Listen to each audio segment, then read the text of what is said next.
Donc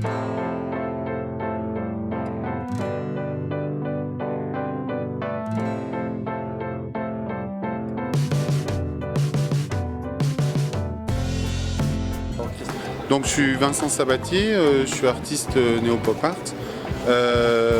Donc j'ai fait les Beaux-Arts à Grenoble. Après j'ai travaillé dans le textile. À 38 ans, j'ai décidé de tout plaquer pour me recentrer sur les créations artistiques. Mais je ne voulais pas revenir dans le monde de l'art sans rien. Donc j'ai réfléchi, j'avais travaillé la résine quand j'étais étudiant, à créer mon propre support, dans le sens où je voulais supprimer la toile, le cadre, le châssis, et pouvoir créer un support qui allait me permettre de le modeler, de le transformer, de pouvoir interagir avec. Donc je travaille aussi sur les relations humaines, le partage, les échanges, toutes les difficultés et la complexité dans les relations humaines. Donc c'est pour ça que j'ai pris la fibre et la résine. La fibre représente toutes ces relations, la résine est un liant, et on peut se rendre compte que sur beaucoup d'œuvres, il y a un effet craquelé. C'est pour rappeler aux gens que les relations humaines sont fragiles et qu'il faut essayer de les préserver. Les bords sont assez bruts, c'est voulu aussi, dans le sens où on a chassé tout le côté des mauvaises relations humaines et on garde des œuvres optimistes par la couleur, par on va dire les thématiques abordées, donc plusieurs thématiques. Je travaille beaucoup, donc là vous êtes sur Goldorak.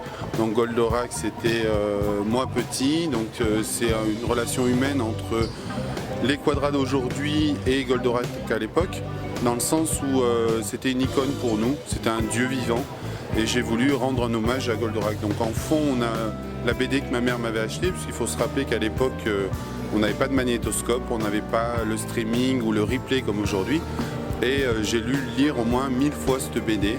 Donc je l'ai inclus dans ma résine en fond, elle me sert de fond carrément, et après j'ai retravaillé Goldorak. Donc souvent c'est travaillé avec la base de la sérigraphie, c'est pour ça qu'il y a beaucoup de petits points. Donc aussi pour dématérialiser l'image, transformer l'image et faire des visuels totalement différents. Celui que vous êtes en train de filmer, il est un peu plus dans la nostalgie, on a des couleurs qui sont plus passées, qui sont plus homogènes. C'est justement le côté nostalgique de Goldorak qu'on peut avoir aujourd'hui, retrouver sa jeunesse, etc., retrouver ces moments-là. Tous mes tableaux ne sont pas signés, il y a mon empreinte qui est visible à Goldorak en haut à gauche, où là elle est énormément grossie, elle fait partie du visuel, donc c'est l'empreinte de mon pouce. Donc les tableaux sont jamais signés, il y a seulement mon empreinte qu'on peut chercher, s'amuser à découvrir dans tous les tableaux, des fois en tout petit, des fois fait partie du visuel, et donc voilà, c'est entre guillemets mon empreinte dans le monde de l'art. Donc c'est quelque chose que j'ai déposé il y a 5 ans. Au niveau du concept, à l'INPI, des beaux concepts pour protéger mon travail.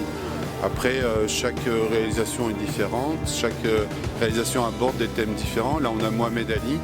Mohamed Ali, donc l'un des plus grands boxeurs de tous les temps, qui était avant tout un showman et aussi un artiste. Et toute la fragilité qu'il peut y avoir dans un boxeur, c'est pas parce que c'était sur le ring quelque chose de très violent qu'il n'y avait pas, entre guillemets, un avant-combat, un avant-ring et un après-ring.